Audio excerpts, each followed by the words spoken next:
అది స్తుతి స్తోత్రాలు చెల్లిస్తూ ఉన్నాం. దయగల మా దేవుడా, ఈరోజు మానవ జీవితం ఎంత భయంకరంగా మారిపోయిందో, ఎందుకు ఇలా మేము ఉన్నామో, వాటిని మేము ఎలా సరి చేసుకోగలమో లేదోనని ఒకసారి పరిశోధించుకోగలుగుటకు సహాయము దయచేయమని సమస్తము మీకే స్తుతి స్తోత్రాలు చెల్లిస్తూ మా ప్రభువైన యేసుక్రీస్తు పేరట ఈ ప్రార్థన మీకు సమర్పిస్తున్నాము తండ్రి. క్రీస్తునందు దేవుని ప్రజలారా, ఈరోజు మనిషి 20వ శతాబ్దం నుంచి 21వ శతాబ్దం అంటున్నాడు. ఈ శతాబ్దంలో పెద్ద మార్పు ఏంటిదంటే, శాస్త్ర సాంకేతిక రంగంలో గొప్ప విప్లవం వచ్చింది. కొన్ని శతాబ్దాలుగా జరగని విప్లవం కేవలం 18వ శతాబ్దం నుండి ప్రారంభమై 21లో ఇంకా స్పీడ్ అందుకుంది. మరో శతాబ్దంలో మనం ఏ లెవెల్కి వెళ్తామో తెలియదు. కానీ శాస్త్ర సాంకేతిక రంగంలో ఎదిగిన ఈ మానవుడు ప్రతి క్షణము యంత్రం మీద ఆధారపడవలసిన పరిస్థితి వచ్చింది. ఏమండి, ఈరోజు నువ్వు ఏది చేయాలన్నా, చిన్న లెక్క కూడాలన్నా మళ్ళీ క్యాలిక్యులేటర్ ఏది అంటున్నాడు. అవునా కదా? మీరు ఆలోచిస్తే షాపోడు కూడా, రోజు కూరగాయల షాపోడు కూడా క్యాలిక్యులేటర్ వాడే దశకి ఎదిగాడు అంటే మనం ఆలోచించాలి. జాగ్రత్తగా గమనించడానికి ఈ సాంకేతిక యుగంలో మనిషి యంత్రం మీద ఆధారపడి లాస్ట్కి ఏమయ్యాడో యంత్రంగా మారిపోయాడు, ఇంకా మారిపోతాడు. అవునా కదా? మీరు ఆలోచించాల. యంత్రం అంటే ఒక మనిషి నడిపించేది అనుకుంటే కొంతలో కొంత బాగుంటుంది. కొన్ని యంత్రాలు ఇప్పుడు ఆటోమేటిక్గా వాటంతటవే నడిచే పరిస్థితికి కూడా వస్తాయి.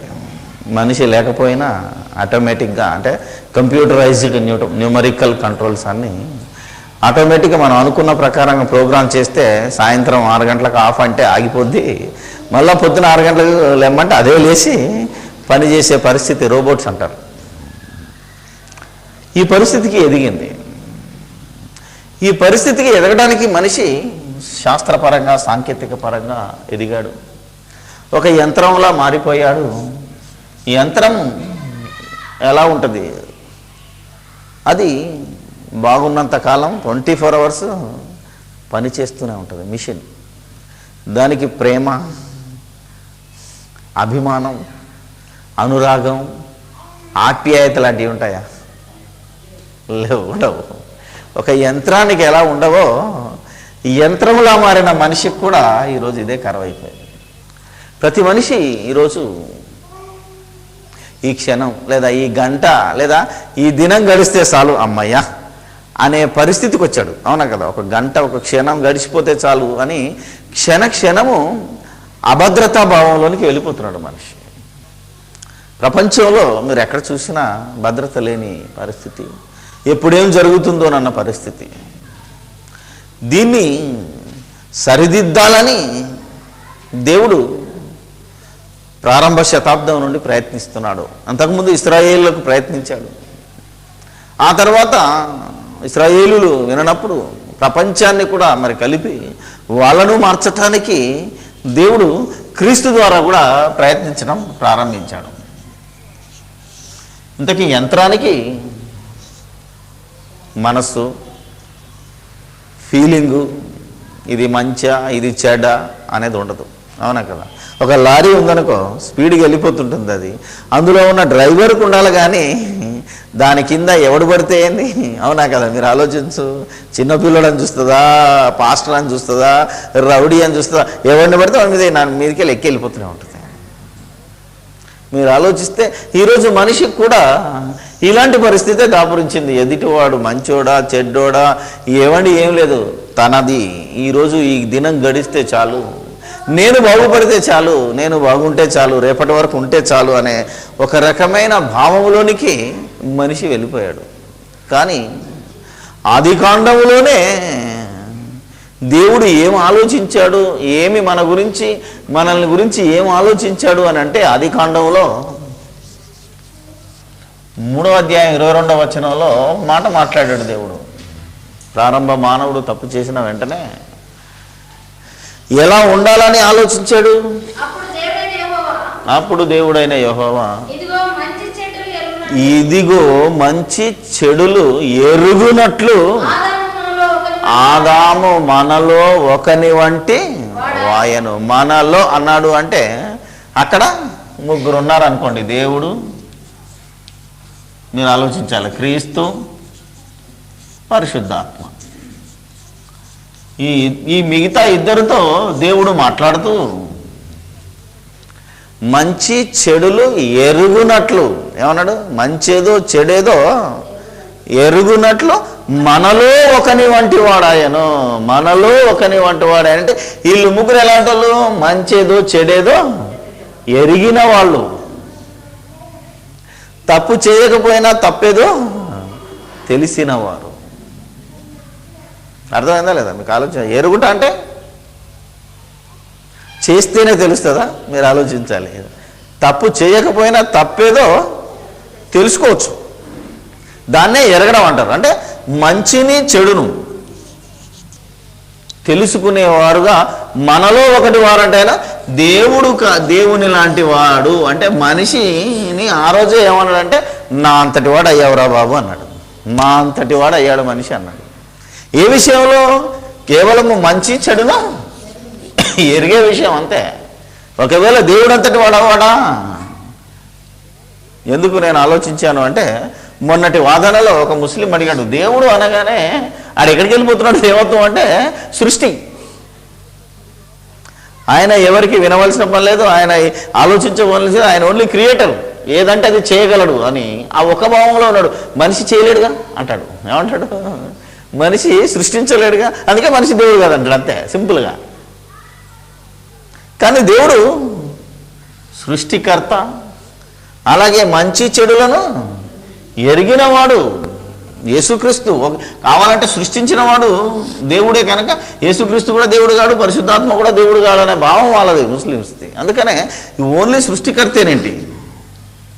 ఈ సృష్టిలో సృష్టించడంలో పాలు పంచుకున్నవాడు క్రీస్తు, ఈ సృష్టిని కాపాడుతున్నవాడు పరిశుద్ధాత్మ దేవుడు. తెలుసు కదా మీకు? మొదట్లో సృష్టించినవాడు, సృష్టిలో పాలు పంచుకున్నవాడు. అంటే కలుగుగాక అన్నప్పుడు సృష్టిని చేసినవాడు క్రీస్తు అయితే, ఆ సృష్టి మీద అల్లాడుతున్నవాడు, అంతే కదా.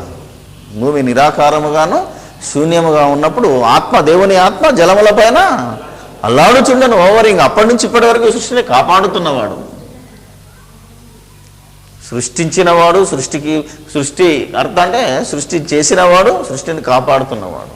మనలో అన్నాడంటే మీరు ఆలోచించాలంటే సృష్టిలో పాలు పంచుకోవచ్చు నువ్వు. అందుకే మనిషి సృష్టించిన దాంట్లోంచి సృష్టించగలుగుతున్నాడు, అంటే ప్రతి సృష్టి చేయగలుగుతున్నాడు.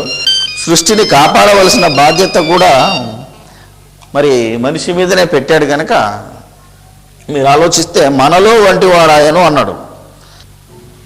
ఇంత గొప్పగా ఉండవలసిన మానవుడు అనగా దేవుడిలా, క్రీస్తులా, పరిశుద్ధాత్మలా ఉండాలి అని కోరుకున్నాడు అన్నాడు కదా. మనలో ఒకని వంటి వాడు ఆయను అన్నాడు అంటే ఇలాంటి వాడు వేరా నువ్వు అన్నాడు. కానీ ఇలాంటి వాడు మనలో ఒకటి వంటి మంచి చెడులు ఎరగవలసిన ఈ మానవుడు మరి సృష్టిని నమ్ముకొని సృష్టికి బానిసై ఏ స్టేజ్కి వచ్చాడు అని కనుక మనం ఆలోచిస్తే, ఈరోజు లేటెస్ట్గా ఎందుకు ఇంత చెప్పాను మీకంటే, గత నెలలో అక్టోబరు అంతే కదా, ఇప్పుడు మనం నవంబర్లోకి వచ్చాం. గాంధీ హాస్పిటల్లో, సికింద్రాబాద్ గాంధీ హాస్పిటల్ తెలుసు కదా మీకు, ఏం జరిగింది? ఇంజనీర్లు, కాబోయే ఇంజనీర్లు, కాబోయే డాక్టర్లు, ఎవరాలు? కాబోయే డాక్టర్లు, కాబోయే ఇంజనీర్లు ఎలా ప్రవర్తించారు? వీధి రౌడీల కంటే అన్యాయంగా, వీధి రౌడీల కంటే అన్యాయంగా ప్రవర్తించి ప్రభుత్వ ప్రైవేటు ఆస్తులను ధ్వంసం చేశారు. వీళ్ళు ఈ సంఘటన మీద నేను ఆ వారం, ఆ నెలంతా మీరు గమనిస్తే పత్రికలు చూసినా ఇదే అంశం, టీవీల్లో చూసినా ఇదే అంశం, అంతటా చర్చ. ఎందుకు ఇలా జరిగింది? సమాజాన్ని దేవాలయంగా మార్చవలసిన ఒక ఇంజనీరు, అవునా కదా, సమాజాన్ని దేవాలయంగా మార్చవలసిన ఒక ఇంజనీరు, సమాజంలో ఉన్న మనుషుల దేహాల్ని దేవాలయంగా మార్చవలసిన వాడు డాక్టర్, అంతే కదా. అంటే ఇంజనీర్ అంటే బిల్డర్ అనుకుందాం. ఒక సివిల్ ఇంజనీర్ తీసుకున్నా, ఏ ఇంజనీర్ తీసుకున్నా సృష్టిని బిల్డర్. ఒక దేవాలయం అంటే ఫిజికల్గా మీరు ఆలోచిస్తే నిజమైన దేవాలయం బాడీ. ఈ రెండింటినీ కాపాడవలసిన వీళ్ళిద్దరు ఎందుకు కొట్టుకున్నారు అని తలబద్దలు కొట్టుకుంటున్నారు ఈరోజు. ఎవరికి అర్థం కావట్లేదు. వీళ్ళంతా ఆలోచించేది ఏ బుర్రతో? మట్టి బుర్రతో, ఆల్రెడీ చెడిపోయిన బుర్రతో. అంతే కదా. ఇప్పటికీ సమాజం చెడిపోయిందా బాగుందా? మేధావి వర్గమైనా ఎవడైనా సరే చెడిపోయినాడు. ఇప్పుడు రెవరెండువా, ఇంటర్నేషనల్ స్పీకర్ వాడు కూడా చెడిపోయా ఉన్నాడు. ఇప్పుడు బుర్ర పాడైపోయింది. ఈ బుర్రతో ఆలోచిస్తే నీకేం పరిష్కారం దొరుకుతుంది? ఎన్ని సెమినార్లు పెట్టు, ఎన్ని ఇది పెట్టు, ఎన్ని బిషపుల సమావేశం పెట్టు, మీరు ఆలోచిస్తే సమాజం వెతకట్లేదు. ఎందుకు వీళ్ళు ఇలా తయారయ్యారు, ఎందుకు వీళ్ళు ఇలా కొట్టుకుంటున్నారని ఈరోజు ఆలోచిస్తున్నారే తప్ప వీళ్ళకు ఆలోచన దొరకట్లేదు. కానీ ఈరోజు బైబిల్ దానికి పరిష్కారం చెబుతుంది. ఈ పరిస్థితి ముందే దాపురించబోతుంది అని దేవుడు ముందుగా హెచ్చరిక చేశాడు. అది మనం దేవుని దగ్గరికి వెళితే దేవుడు మాట్లాడటం మొదలు పెడతాడు. ఈ పరిస్థితి ముందే రాబోతుంది అని దేవుడు ముందుగా హెచ్చరించుకుంటూ వస్తున్నాడు. దాదాపు ఇప్పటికీ హెచ్చరించబట్టి 2000 సంవత్సరాలు అయింది. ఆయన హెచ్చరించుకుంటూ వస్తూ ఉన్నాడు. ఎవడు దాన్ని లెక్క చేయలేదు. అల్టిమేట్ పాయింట్ వచ్చింది ఇక్కడ. ఇంకా ఇప్పుడే కాదు, ఇప్పుడు వీళ్ళు కాబోయే వాళ్ళు ఉన్నవాళ్ళు కొట్టుకుంటలేరా? ఆలోచించండి. ఆల్రెడీ రెవరెండులు తన్నుకోవట్లేదా? బిషప్లు తన్నుకోవట్లేదా? మీరు ఆలోచిస్తే మంచిది చెడేది బైబిల్ కాలేజీ డైరెక్టర్లు తన్నుకుంటున్నారు. ఒకడంటే ఒకటికి పడని ఈర్ష్య, ద్వేషం, పగ, అసూయ. నన్ను ఎదిరించేవాడు ఈ ప్రపంచంలో ఉండకూడదు, నన్ను కాదన్నవాడు ఉండకూడదు, నా అంతటి వాడు మరొకడు కాకూడదు అని ఈరోజు ప్రపంచంలో ప్రతి మనిషిలో పెరిగింది అని అంటే మీరు ఆలోచించాలి. ఇంతకీ గాంధీలో ఏం జరిగిందో తెలుసా మీకు? ఒక విద్యార్థి గాయపడ్డాడు. తీసుకెళ్తే వాడేం చేశాడు? అక్కడ డాక్టర్లు లంచం అడిగారని. అంతే కదా, లంచం అంటే ఏంటిది? డబ్బు అడిగాడని వీళ్ళు ఏం చేశారు? చట్టాన్ని చేతిలోకి తీసుకున్నారు. పెద్ద గొడవ జరిగింది. ఇంతకీ డాక్టర్ ఎందుకు లంచం అడిగాడు? ఈ డాక్టర్ ఎందుకు ఇలా తయారయ్యాడు? పోనీ వీళ్ళని తన్నిన ఇంజనీర్లు కూడా మీరు ఆలోచిస్తే వాడు రేపు ఇంజనీర్ అయినాక లంచం తీసుకోవట్లేదు. ఆలోచించండి. నేను తీసుకోను అనే భావంతో వెళ్ళోడేనాడు. చూసారా? అంటే ప్రతివాడు నా అంత మంచోళ్ళే, అవతలే దుర్మార్గుడు అనే స్వభావం అంటే నేర ప్రవృత్తి ఉన్నది. కానీ అల్టిమేట్ పాయింట్లో ఈరోజు సమాజంలో ప్రతి ఒక్కడు లంచానికి అలవాటు పడిపోయాడు. ఈ వ్యవస్థను మార్చాలనే భావంతో తప్ప మంచి చెడును ఎరిగే దేవుడుగా ఒక మెడికల్ స్టూడెంట్ ఫస్ట్ స్టార్ట్ అయింది మెడికల్ నుంచే కనుక మెడికల్ ఆలోచించలేకపోయారు. అంటే వాడు చెడు చేసినా వాడిని ప్రేమించే దశలో, అవునా కదా? మీరు ఆలోచన. మెడికల్ కదా, ఇంజనీర్స్. మెడికో లంచం అడిగాడు, కొట్టింది ఇంజనీరు. మీరు ఆలోచించే యుద్ధం ప్రారంభమైంది. అసలు ఈ ఇంజనీర్కి మంచి చెడులను ఎరిగే దేవ స్వభావం ఎందుకు లేదు? అసలు దేవుడు ఆ రోజే అన్నాడుగా, మనలో ఒకని వంటి వాడు ఆయన. ఇంతకీ ఎలాంటి వాడు ఉండవాలి ఇంజనీరు? ఎలాంటి వాడుగా ఉండాల్సి ఉండే? దేవుని యొక్క స్వభావము. ఏ స్వభావము? సింపుల్గా దేవుని యొక్క క్యారెక్టర్లో one of the most important character మనం వెళితే మత్తయి సువార్త క్రియేషన్ కాదు, క్రియేటెడ్ అంటే సృష్టింపబడిన దానిని కాపాడవలసిన బాధ్యత. అందులో ఎవడున్నా పర్వాలేదు. క్రియేషన్లో దాన్ని రక్షించవలసిన బాధ్యతను తీసుకోవలసిన దేవుడుగా ఉండవలసిన ఇంజనీరు 5వ అధ్యాయం 43 నుంచి మత్తయి.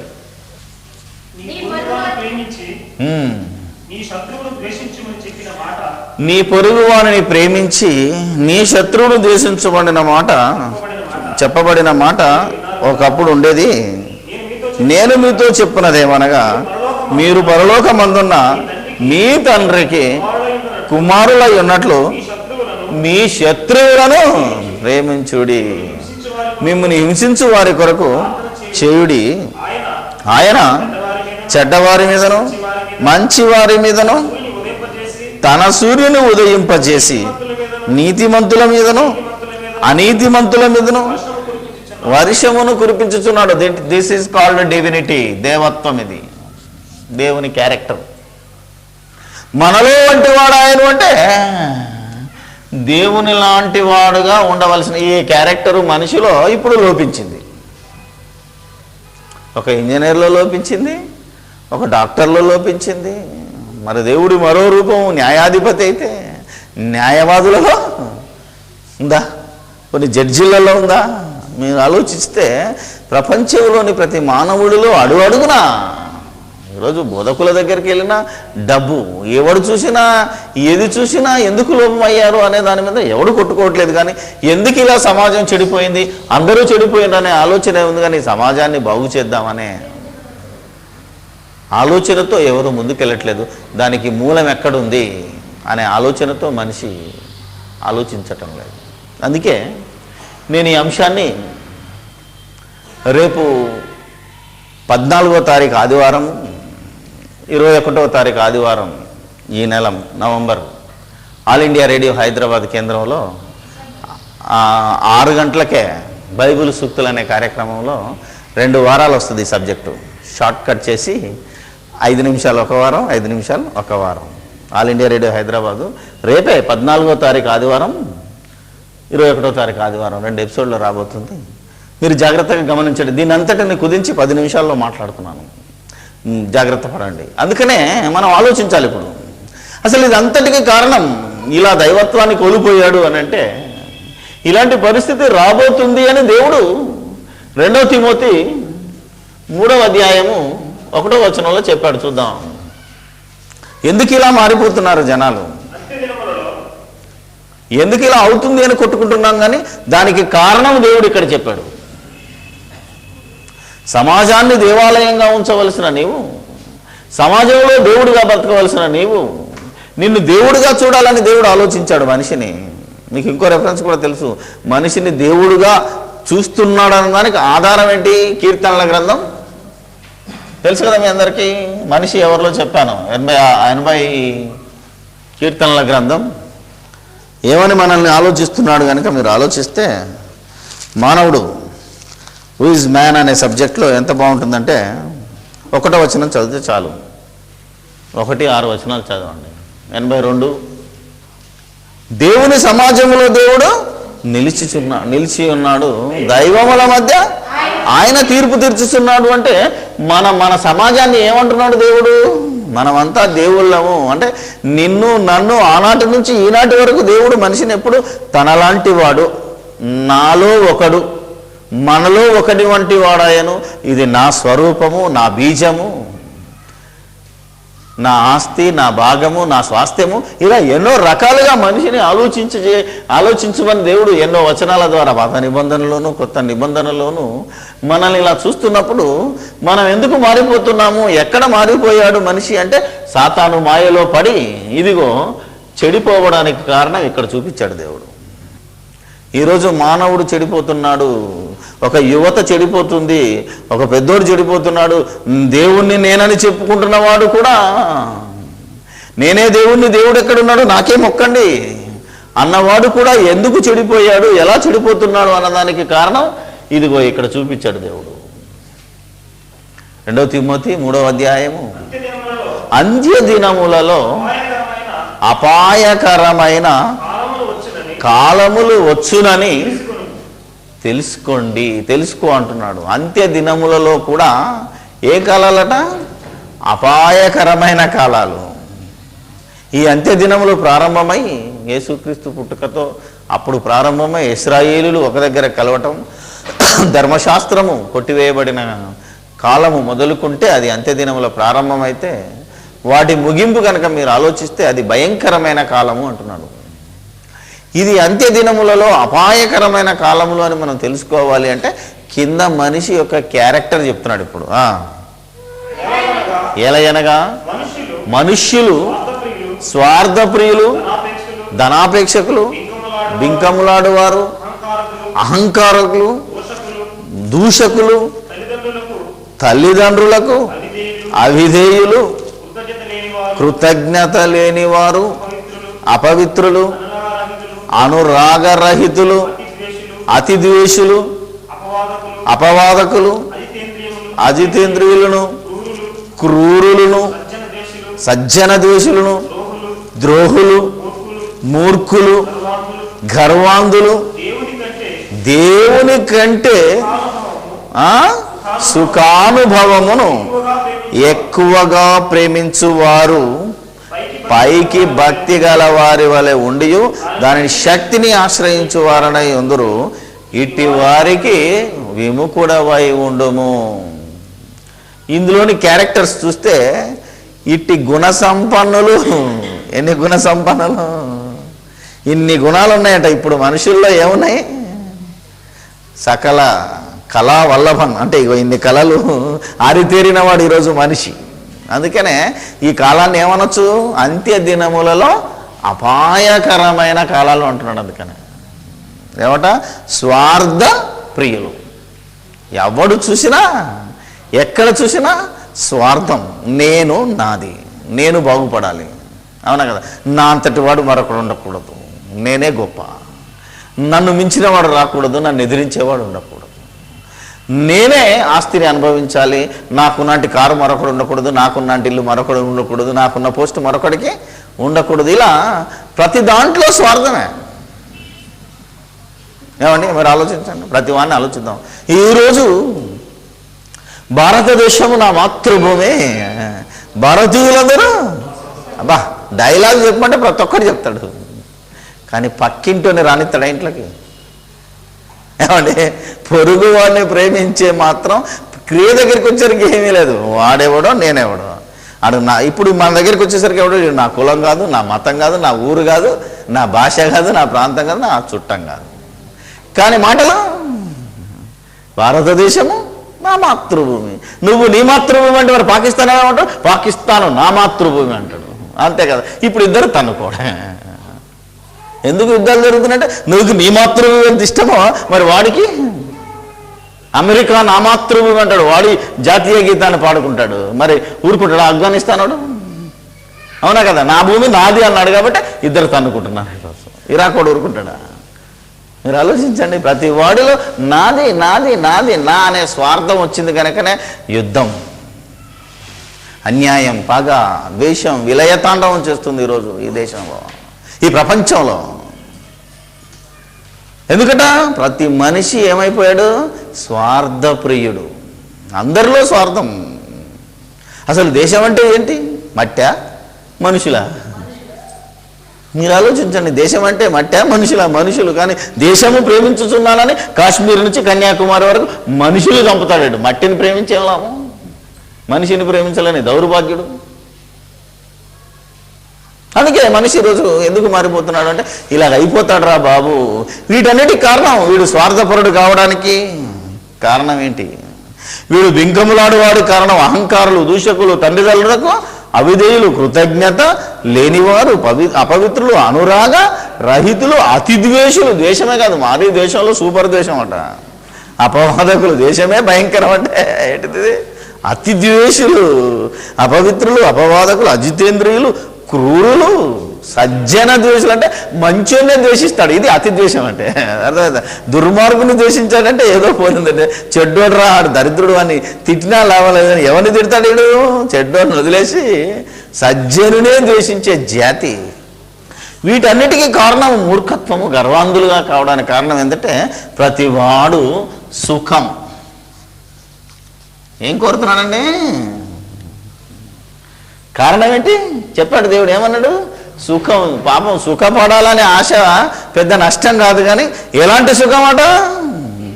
దేవుని కంటే.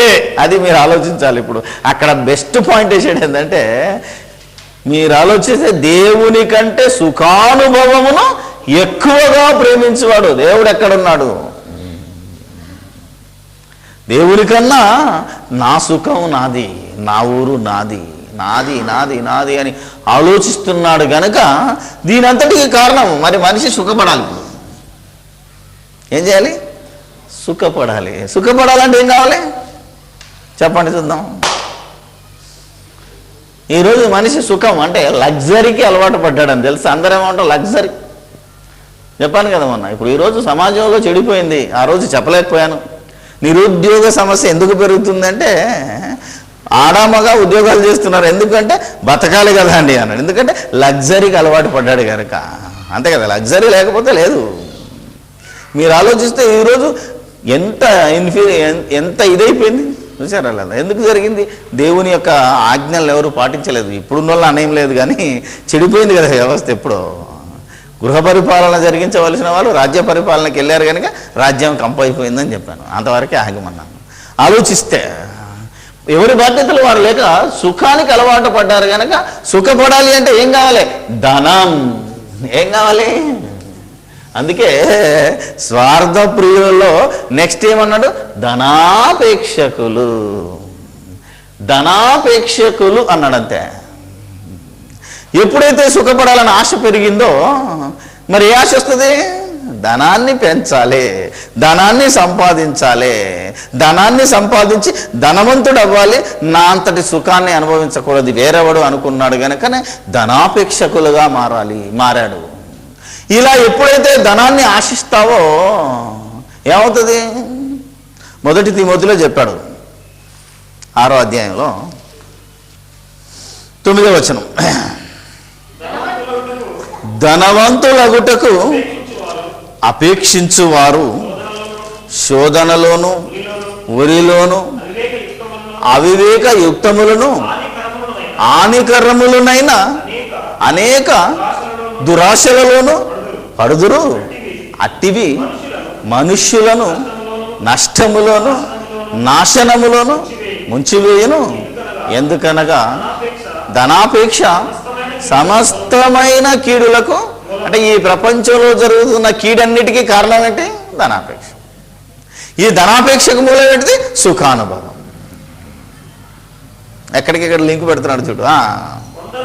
కొందరును ఆశించి విశ్వాసము నుండి, ప్రేమ నుండి, సమస్తమైన దేవుని యొక్క ఆలోచన నుండి, ఆ సంకల్పం నుండి అన్నిటి నుంచి తొలగిపోయి నానా బాధలతో తమ్మును తామే పొడుచుకున్నారు. ఈరోజు గాంధీ హాస్పిటల్లో జరిగింది అదే. అంతే కదా, మీరు ఆలోచిస్తే కారణం ఏమంటున్నాడు? ఎవడో లంచం అడిగాడు అంటే ధనాపేక్ష, ధనాన్ని సంపాదించాలి. ఇంతకీ వీడిలో ధనాపేక్ష ఎక్కడిది? ఎందుకు వచ్చింది? ఇప్పుడు మీరు ఆలోచిస్తే అసలు రహస్యం బయటకు వస్తుంది. అవునా కదా? ఇప్పుడు ప్రపంచంలో ప్రతివాడు ఇంజనీర్ అయినా, డాక్టర్ అయినా, ఐఏఎస్ ఆఫీసర్ అయినా మన పిల్లల్ని ఎలా పెంచుతున్నాం? అవునా? ఇప్పుడు పిల్లలు చెడిపోయారనే ఆలోచనే తప్ప, అసలు ఈరోజు సమాజం చెడిపోయిందనే ఆలోచనే తప్ప, ఇంతకీ నీ పిల్లలు ఎందుకు చెడిపోయారు? ఒక డాక్టర్ అయినా, ఒక ఇంజనీర్ అయినా ఎందుకు ఆ బుద్ధి వచ్చింది వాళ్ళలోకి? మీ అందరికీ తెలిసిందే. ఆలోచించాలి. ఇప్పుడు డాక్టర్ చదవాలంటే, ఇంజనీర్ చదవాలంటే ఏం కావాలి? మనీ. అవునా కదా? మీరు ఆలోచిస్తే ఈరోజు దేవుడు మీ పిల్లల్ని ఎలా పెంచమన్నాడో మనల్ని ఎలా పెంచామనేది మీరు జ్ఞాపకం చేసుకోండి. ఎఫ్సీలకు రాసిన పత్రిక 6వ అధ్యాయంలో ఉంటుంది. ఏమని? తల్లిదండ్రులారా మీ పిల్లలను కోపము రేపక వారిని దేవుని శిక్ష, ప్రభువు యొక్క శిక్ష, వారి దేవుని యొక్క బోధలోనూ పెంచమన్నాడు. మీరు కనుక ఆలోచిస్తే ఎఫ్సీలకు రాసిన పత్రిక 6:4 వచనంలో this is the main cause అంటున్నాడు. మళ్ళీ అసలు దేవుని శిక్ష, దేవుని బోధ ఈరోజు ఉందా? లేదు కదా. ఆ రోజు యేసుక్రీస్తు అంతటి వాడికి ఏం అవసరం పడిందండి? బాలుడైన యేసు దేవుని దయందును మనుషుల దయందును. అవునా కదా? ఆ రోజు మనుషులందరూ ఎలా ఉండాలి అంటే బాలుడైన సమయం లోక జ్ఞానమందును దేవుని జ్ఞానమందును ఎదగవలసిన ఈ మానవుడు దేవుని జ్ఞానం 0. దేవుని జ్ఞానం ఎప్పుడైతే 0 అయిందో సమాజం దేవాలయం నుంచి ఎక్కడికి వెళ్ళిపోయింది? దయ్యపు ఆలయంగా మారిపోయింది. అంతే కదా? ఈరోజు దేవాలయముగా ఉండవలసిన ఈ సమాజం రాక్షస నిలయంగా మారిపోయింది. ఒక మనిషిని మనిషిగా ఉంచలేని దశ, మానవత్వమే దశ లేదు. మీరు కనుక ఆలోచిస్తే 3 స్టెప్పులు అంటున్నాడు. ఒక దగ్గర చదివితే మనిషికట 3 స్టెప్పులు ఉన్నాయి. మొదటిది రాక్షసత్వం, రెండోది మానవత్వం, మూడవది దైవత్వం. హై లెవెల్ అన్నమాట. ఎక్స్ట్రీమ్ ఎండ్ పాయింట్ దైవత్వం. దైవత్వం మాట వదిలేయి, కనీసం మానవత్వపు విలువలనే మర్చిపోయాడు. మానవత్వపు విలువల కోసం కొట్టు మిట్టాడుతున్నాడు ప్రేమ అనురాగం కోసం, ఆప్యాయత కోసం. ఇవన్నీ కరువైపోయాయి. ఒకరినొకరు గౌరవించే దశ లేదు, తల్లిదండ్రులను గౌరవించే దశ లేదు, చుట్టాలను బంధువులను పలకరించే సమయం లేదు. మీరు కనుక ఆలోచిస్తే అవునా కాదా? ఎందుకు ఈరోజు సమాజం అలా కాంపిటీషన్ పెరిగిపోయిందండి. అది చెప్తున్నాడు ఇక్కడ దేవుడు. మీ పిల్లలని ఏం పెంచారు? ఈరోజు మనం ఎలా పెంచుతున్నాం? నేను డాక్టర్ కాలేకపోయాను రా బాబు, నువ్వన్నా కారా అంటాడు ఒక తండ్రి. అంటే వీడు కాలేకపోతే వీడి ఉద్దేశం ఎవరికి జరుగుతాలి? కొడుకు మీదనా? నేను ఇంజనీర్ని కాలేకపోయాను, నువ్వన్నా కారా? ఆ ఇంజనీర్ అవ్వాలా ఉందా? వీడికి అవసరం లేదు. అవునా కదా? నేను డాక్టర్ అవ్వాలి, నేను ఇంజనీర్ని అవ్వాలి, నేను లాయర్ని అవ్వాలి, నేను ఐఏఎస్ ఆఫీసర్ని అవ్వాలనుకో, నేను కాలేకపోయాను, నువ్వన్నా కారా అంటున్నాడు తప్ప వాడేమవ్వాలనుకుంటున్నావు అని అడుగుతున్నామా? చెప్పండి. వాడేమవ్వాలో అని ఎన్నో చర్చలు మీరు చూస్తే అప్పుడప్పుడు చూస్తుంటారు కదా. మీరు ప్రతిరోజు టీవీలలో TV9 ఛానల్ చూస్తే అందులో చర్చలు వస్తున్నాయి. ప్రతి ఛానల్లో చర్చ అంటాడు, ఒక అరగంట. ఈరోజు ఒక ఉదయభాను విషయం మీ అందరికీ తెలుసు. మా తల్లిదండ్రులు వాళ్ళ తల్లిదండ్రుల మీదనే కేసేసే దశకి వెళ్ళింది. అంటే ఈరోజు సమాజం ఎలా ఉంది? ఒక టీవీ యాంకర్ చిన్నప్పటి నుంచి తల్లిదండ్రులు బిడ్డలను ఎలా పీల్చి పిప్పి చేస్తున్నారు అనే ఆలోచన మీదకి సమాజం వెళ్ళిపోయింది. దాని మీద ఉద్యమాలట. అవునా కదా? చాలా ఉద్యమాలు జరగబోతున్నాయని కొందరు బయలుదేరారు ఉద్యమకారులు. నీ ఉద్యమం పక్కన పెడితే నీ పుట్టుకొక కారణమైన దేవుని దగ్గరికి వస్తే నువ్వు ఉద్యమం చేయవలసిన పని లేదు. ఈ సమాజాన్ని మార్చొచ్చు ఈజీగా. అవునా కదా? ఈ సమాజాన్ని మార్చడానికి ఒక తుపాకీ పట్టవలసిన పని లేదు, బైబిల్ చేతపట్టు చాలు. అందుకే మనం ఆలోచిస్తున్నాం. అందుకే ఈరోజు ఏ బోధలో ఉన్నాడు? డబ్బు. ఈరోజు ధనాపేక్ష వలన గాంధీ హాస్పిటల్లో కొట్టుకున్నారు అంటే ఈరోజు ఆ గాంధీలో ఉన్న డాక్టర్లు, ఇంజనీర్లు చదవడానికి డబ్బేలాగైంది. ఒకవేళ డాక్టర్ కావాలన్నా ఎంసెట్ రాయాలి కదా. మరి ఎంసెట్ రాయాలంటే డబ్బు. అవునా కదా? ఎప్పటి నుంచి డబ్బు? ఇంటర్మీడియట్ నుంచే ప్రారంభమైంది. SSC వరకు పర్వాలేదండి, హ్యాపీగా ఉన్నాం.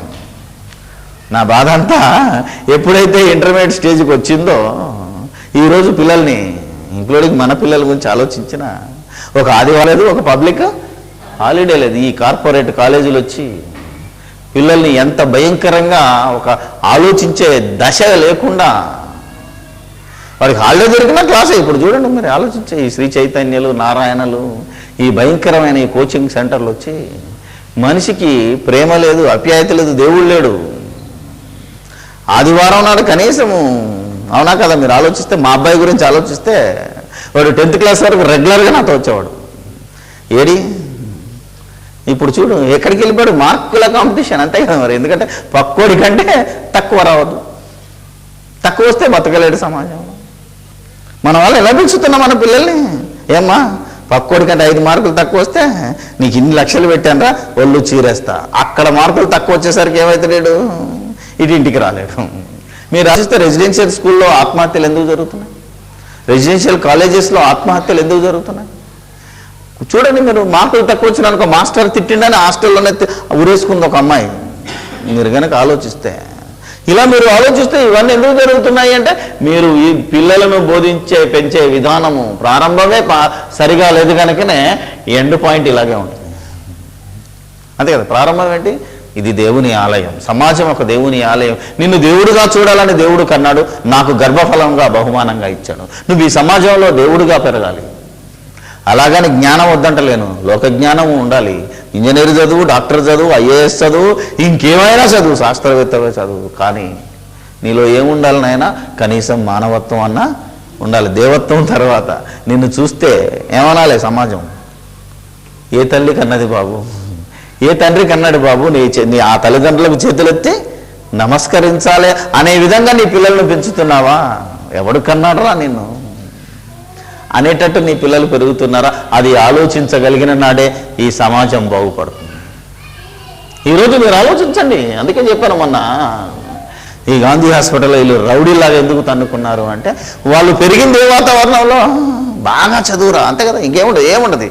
7 గంటల నుంచి 7 గంటల వరకు చదువు చదువు చదువు చదువు, మార్కులు మార్కులు మార్కులు మార్కులు, పోటీ పోటీ పోటీ పోటీ పోటీ. ఎందుకు ఇదంతా? ఉద్యోగం. MCA చదువు ఎందుకు? $1 కావాలి, అంతే కదా. మీరు ఆలోచించారు. ఎట్టి పరిస్థితుల్లో వాడు MCA అన్నాడంటే అమెరికా అంటాడు, ఇంకా ఇండియాను మర్చిపోతాడు, అసలు ఈ సంబంధాలన్నీ మర్చిపోతాడు. వాడి ఎక్స్ట్రీమ్ పాయింట్ అంతా అమెరికా, $. అలా డాలర్ కోసమే ఉన్నవాడు చదువంతా డాలర్ కాబట్టి చదువంతా డబ్బు సృష్టించిన డబ్బుకి ఈరోజు బానిస అయిపోయాడు కనుకనే ఈరోజు ధనాపేక్ష సమస్త కీడులకు మూలమైనప్పుడు డబ్బు సంపాదనలో ఒకరినొకరు పొడుచుకుంటున్నాడు, ఒకరినొకరు సన్నుకుంటున్నాడు. అంటే గాంధీ హాస్పిటల్లో లంచం ఎందుకు అడిగాడు అంటే అందుకే డబ్బు. 4 లక్షలు పెట్టాడు కాబట్టి నేను 4 లక్షలు సంపాదించాలనుకుంటున్నాడు ఒక డాక్టర్. అవునా కదా? నాకు కారు, ఒక బంగ్లా, ఒక పెద్ద ఆసుపత్రి. ఈ ఆసుపత్రి పెట్టుబడి ఏం చేయాలి? మళ్ళీ అవసరం ఉన్నా లేకపోయినా పేషెంట్ను కోసి డబ్బులు తీసుకోవాలి. ఎందుకు కోస్తున్నారు? ఈరోజు మీరు చూస్తే హాస్పిటల్కి వెళ్తే ప్రైవేట్ హాస్పిటల్కి వెళ్ళాక సిజేరియన్ అంటాడు. ఎందుకు? కానేదాకా ఆగొచ్చుగా. అదే నువ్వు నిలబడికి వెళ్తే, గాంధీలోకి వెళ్తే సెలైన్ ఎక్కించి పెయిన్స్ వచ్చేదాకా ఆపుతారు. మ్యాక్సిమం కండిషన్లోనే ఆపరేషన్ చేస్తారు. ఈడు పోగానే ముందు కొయ్యి అంటాడు. ఎందుకు? డబ్బు. ఎంత పెట్టానో అంత లాగాలి కదా. ఏమా జరుగుతున్న వాతావరణాన్ని గురించి ఆలోచిస్తే ఎక్కడ దెబ్బతిన్నది అని మీరు ఆలోచిస్తే ఈ సమాజం యొక్క నేటి దుస్థితికి కారణం ఇది. అందుకనే మీ పిల్లలను ఎలా పెంచుతున్నాము? దేవునిలో పెంచుతున్నామా? దేవుని జ్ఞానంలో పెంచుతున్నామా? లేకపోతే లోక జ్ఞానం, డబ్బు డబ్బు డబ్బు. అందుకని ఏ డబ్బు కోసం అయితే నువ్వు పెట్టుబడి పెట్టావో, ఏ డబ్బును సంపాదించాలని చెప్పావో, ఏ డబ్బు కోసం నువ్వు నీ పిల్లల్ని ఎదిగిస్తున్నావో, చదివిస్తున్నావో, ఆ డబ్బు మీద ధ్యాస పొందిన వాళ్ళు ప్రేమ ఉండదు. ఇక ఏముంటుంది? యంత్రంలో ఏముంటుంది?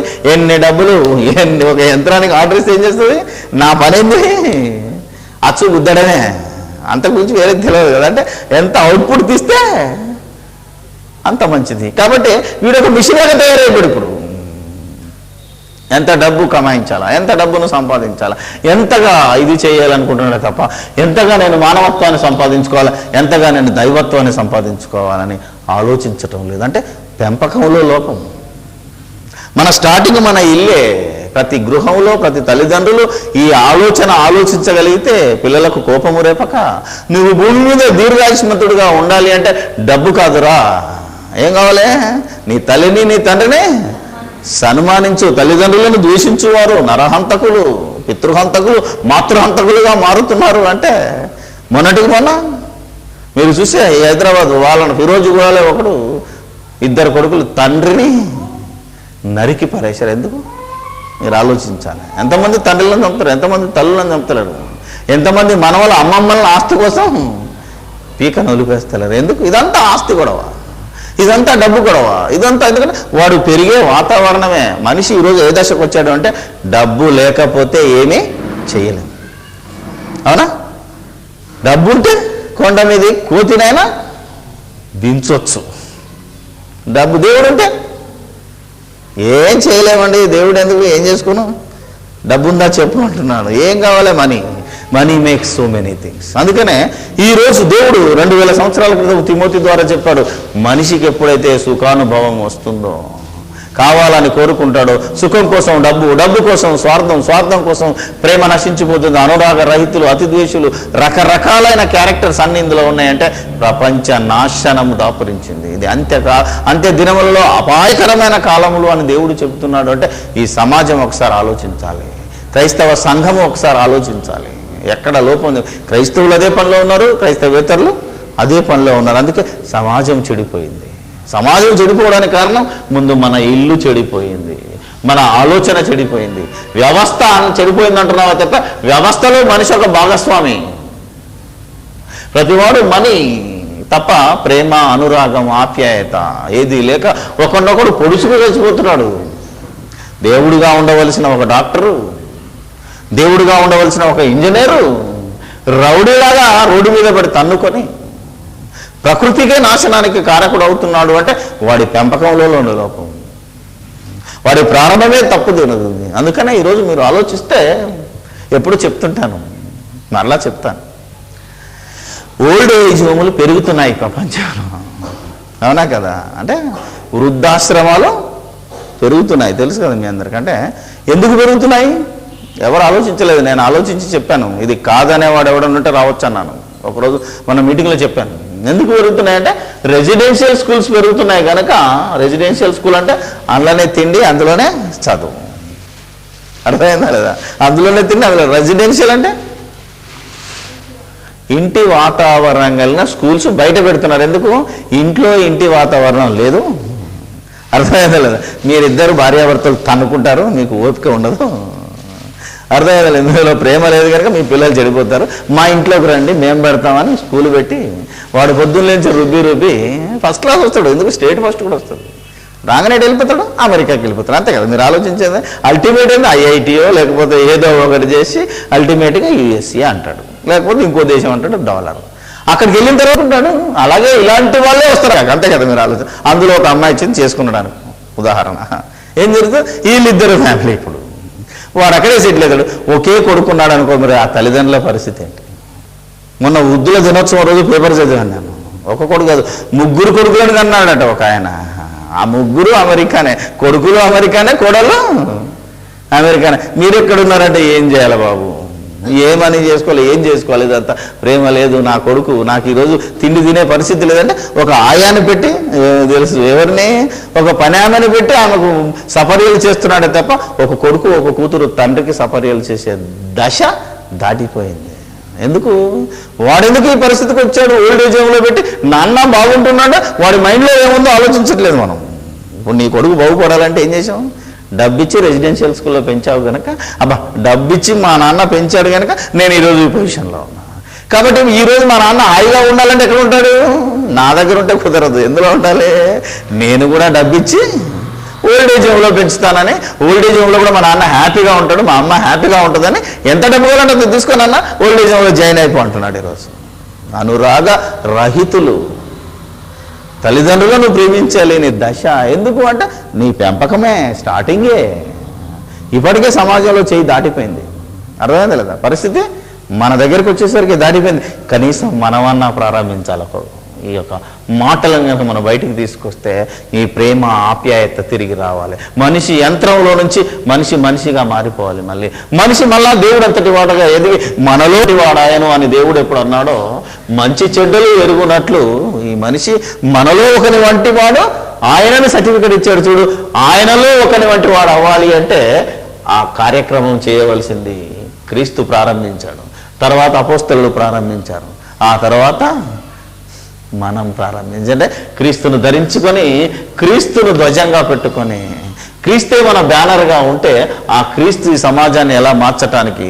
దేవునికి దూరంగా ఉన్నాడు మనిషి, రాక్షసుడిగా మారిపోయాడు. ఈరోజు రాక్షసత్వంలోనికి వెళ్ళిన ఇశ్రాయేలీయులను తిరిగి దేవునితో కలపడానికి తన జీవితాన్నే త్యాగం చేశాడు యేసు. దుర్మార్గులైన ఇశ్రాయేలీయులను మరొక తిప్పి తన జీవితాన్ని నాశనం చేసుకున్నాడు యేసుక్రీస్తు. ఈరోజు కూడా సుఖానుభవాన్ని పెంచి, దేవుని కంటే సుఖానుభవాన్ని పెంచి ఈ దేశాన్ని ఒక రాక్షస నిలయంగా మారుస్తున్న ఈ యొక్క సమాజం యొక్క వ్యక్తులను మార్చాలి అంటే మరలా మనం నడుము కట్టాలి. ప్రతి క్రైస్తవుడు ముందు ఆలోచించి ఈ మాటలను విని గ్రహించి దాని ప్రకారము ప్రవర్తించాలి. చెప్పడం కాదు, చెప్పడానికి బోల్డ్ మంది చెప్తుంటారు. ఆ రోజు ఇశ్రాయేల్ గురించి చెప్పాడు దేవుడు. యేసు ప్రభువు ఏమంటే, వారు చెప్పుదురే కానీ చేయరు. చెప్పడం ఎందుకు? చెప్పేవాడు బోల్డ్ మంది బయలుదేరారు. చేసేవాడు కావాలి, పెంచేవాడు కావాలి. మనిషి యువతలో ఈ మైండ్ నాటేవాడు కావాలి. ప్రప్రదం నాటడమేది. ఈరోజు మనం ఎక్కడికి వెళ్ళాము? సిలువ వేయబడిన ఈ క్రీస్తు బోధలో లేమే. యేసుక్రీస్తుని నమ్ముకో, కేవలం మాయలు అద్భుతాలు సూచక్రియలోనే ఉన్నది తప్ప నీ బాధలు పోతాయి, నీ ఆశలు పోతాయి అంటాడు. అప్పుడు పని చేయకుండా కడుపు నిండుతా. ఎవడు చెప్పాడు వీడికి పని చేయకుండా కడుపు నిండుతుందని? ఇలాంటి బోధనలు ఉండి ఈ సమాజాన్ని ఏదో మతం మత్తులో ముంచుతున్నారు చాలామంది. ఈ మతం అనే మత్తులో నుంచి కూడా ఈ సమాజాన్ని బయటికి తీయాలి. మానవత్వం, దైవత్వం, రాక్షసత్వంలో ఉన్న సమాజాన్ని దేవత్వంలోనికి తీసుకెళ్ళాలి అంటే, రాక్షసులుగా ఉన్న ఇశ్రాయేలులను దేవుడితో జతపరచాలంటే యేసుక్రీస్తు తన జీవితాన్ని త్యాగం చేశాడు. నువ్వు నీ జీవితాన్ని త్యాగం చేయి, నేను నా జీవితాన్ని త్యాగం చేయాలి. ప్రతి మనిషి ఈరోజు ఆలోచించి ప్రవర్తించిన నాడే ఈ సమాజం ఒక దేవాలయంగా మారుతుంది. దేవుడు ఆలోచించిన ఈ సమాజం, ఆదాము మనలో వంటివాడు ఆయను మంచి చెడ్డలను ఎరుగునట్లు, చెడ్డవారిని కూడా ప్రేమించినట్లు, చెడని తెలిసినా దాన్ని చేయకుండా ఇది చెడని దానికి దూరంగా ఉండునట్లు. మానవత్వం, దైవత్వం ఈ రెండు మనిషిలోనికి రావటానికి ఆ దేవుడు అన్న మాటలను నిజం చెయ్యాలి అంటే ఇది క్రైస్తవుడి ద్వారానే ప్రారంభం. క్రీస్తు సంఘము ద్వారానే ఇది సాధ్యం కనుక క్రీస్తుకు సంఘంగా, క్రీస్తుకు శరీరంగా, క్రీస్తుకు శిష్యుడిగా ఆ క్రీస్తు బ్యానర్ కట్టుకున్న నీవు ఏం చేస్తున్నావు ఈరోజు? క్రీస్తును నమ్ముకున్నావా, క్రీస్తును అమ్ముతున్నావా? ఈరోజు క్రీస్తును అమ్ముతున్నారు. అందుకే ఏమంటారు, పైకి భక్తి గలవాని వలె ఉండి అన్నాడంటే ప్రతివాడు బ్యానరే. ఏమంటాడు ఈరోజు చూస్తే భక్తి, తెల్ల బట్టలు, కోటు, నల్లట్ట, Bible, praise the Lord, hallelujah. కానీ లోపల అది మనం ఆలోచించాలి ఈరోజు. అందుకని దేవుడు చెప్తున్నాడు, పైకి భక్తి గలవాని వల్ల నటిస్తున్నాం. మనం ఈ నటన పోవాలి. నీ కుటుంబంతో ప్రారంభం, నీ జీవితంతో, నీ శరీరంతో ఇది ప్రారంభం అవ్వాలి. ఈరోజు ఇంకా ఇది ఒక ఉదాహరణ మాత్రమే. ఈ గాంధీ హాస్పిటల్లో జరిగింది కేవలం శాంపులే. ఇంకా చాలా భయంకరంగా మారిపోయే పరిస్థితి రాబోతుంది. దీనిని ఆపి ఇంతటితో మనిషిలో ఉన్న పగ, ద్వేషం, ఈర్ష్య, నేర ప్రవృత్తిని మనం తీసివేయాలి అంటే దేవుని బోధలో పెంచాలి. దేవుని జ్ఞానంలోనూ, మనుషుని జ్ఞానంలోనూ, దేవుని దయలోనూ, మనుషుల దయలోనూ మీ పిల్లలను పెంచగలిగిన నాడే వీళ్ళు పిల్లలేగా. మరి ఇప్పుడు గాంధీ హాస్పిటల్లో తన్నుకున్న వాళ్ళు పిల్లలేగా, ఇంకా పెద్దలు కాలే. ఎవరిలో తల్లిదండ్రుల సంరక్షణలో ఇంకా పెరగవలసిన వారే. 3rd ఇయరో 2nd ఇయరో పిల్లలు కొట్టుకున్నారట. కాబట్టి ఎక్కడికో వెళ్ళక్కర్లేదు. దేవుడు మనకు ముందే రాయించాడు. ఏం జరగబోతుందో, ఏం జరుగుతుందో దానికి రెమెడీ ఏంటో రాశాడుగా. చూసారా, ఇట్టి వాటికి విముఖుడవై ఉండు. ఇట్టి వాటికి విముఖుడవై ఉంటే చాలు, సమాజం ఆల్రెడీ ఆటోమేటిక్గా మారిపోతుంది. ఆలోచించి చర్చలు కాదు, ఆల్రెడీ చర్చకు సమాధానం. నువ్వు ఈ చర్చలు కొట్టుకున్నావే తప్ప సమాధానం బైబిల్లో ఉంది. బైబిల్ దగ్గరికి రా. అందుకే దేవుడు ఏమంటాడో తెలుసా, ప్రతి వాని మోకాలు యేసునామంలో వంగునట్లు. వాక్యం దగ్గరికి వస్తే నువ్వెంత మేధావివైనా ఈరోజు సమాజం చెడిపోవడానికి, కుళ్ళిపోవడానికి, సమాజంలో జరుగుతున్న ప్రతి దానికి సమాధానం బైబిల్లో ఉంది, రెమెడీ ఉంది. ఎందుకు జరుగుతుందో చెప్తున్నాడు. అలా జరగకుండా ఉండాలంటే మందేంటో చెప్తున్నాడు. అవును కదా, రెమెడీ కూడా చూపించాడు. కనుక ఈరోజు మనిషి దేవుని బోధలోనికి, దేవుని దగ్గరికి వచ్చినట్టయితే, క్రైస్తవుడు, క్రైస్తవేతరుడు ఎవరైనా సరే దేవుడు ఒక్కడే కనుక ఆ దేవుని మాటలను ఆలకించినట్టయితే ఇలాంటి సంఘటనలు పునరావృతం కాకుండా ఉంటాయని దేవుడు మనకి ఈరోజు బోధిస్తున్నాడు. మీరు విని మనం గ్రహించి దాని ప్రకారము ప్రవర్తించి మన ఆత్మలను కాపాడుకొని అనేక మంది ఆత్మలను కాపాడాలి. మనల వల్ల మన పొరుగు వారిని ప్రేమించి మనము దేవునిలో ఒకని వంటి వాడం, ఆ రోజు ముగ్గురిలో ఒకని వంటి వాడవైనా ఆశించాడు దేవుడు. ఎప్పటికీ ఇప్పటికీ ఆ మాటను నిలబెట్టేవాడుగా ప్రతి క్రైస్తవుడు ఉండాలని దేవుని పక్షాన మిమ్మల్ని కోరుతూ సెలవు తీసుకుంటున్నాం. ప్రార్థన చేసుకుందాం.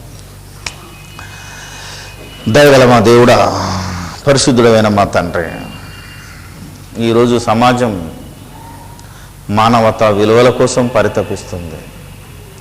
రాక్షసత్వంలో పడిపోయిన ఈ సమాజాన్ని మానవత్వంలో నుండి నీతత్వం, దైవత్వంలోనికి నిలబెట్టగలుగుటకు నీవు చేస్తున్న ప్రయత్నాలను ఆది కాండం నుంచి ఇదిగో క్రీస్తు అపోస్తుల వరకు మీరు రాసిన బోధలోనికి వెళ్ళాము. ఒక సమాజంలో దుష్టులు, దుర్మార్గులుగా మేము, మా పిల్లలు మారుతున్నారు అంటే మా ప్రారంభం గురించి మేము ఆలోచించాం. మేము పెరుగుతున్న వాతావరణం, మేము పెరిగిన పద్ధతులను, మేము చదువుతున్న చదువును, అన్నిటిని గురించి ఆలోచించి దేవా, ప్రతిదానికి డబ్బే మూలమని, ధనాపేక్ష సుఖం, నీకన్నా ఎక్కువ సుఖం కోరుతున్నారు మనిషి. దాన్ని వదులుకొని క్రీస్తు లాంటి సుఖానుభవం కోసం మేము ప్రయత్నించగలుగుటకు, అపోస్తుల లాంటి సుఖానుభవం కోసం మేము ప్రయత్నించగలుగుటకు మీ ఆత్మచేత ముద్రించి మీ వాక్యపు వెలుగులో మమ్మల్ని నడిపించమని సమస్తము మీకే స్తుతి స్తోత్రాలు చెల్లిస్తూ మా ప్రభువైన యేసుక్రీస్తు పేరట ఈ ప్రార్థన మీకు సమర్పిస్తున్నాము తండ్రి.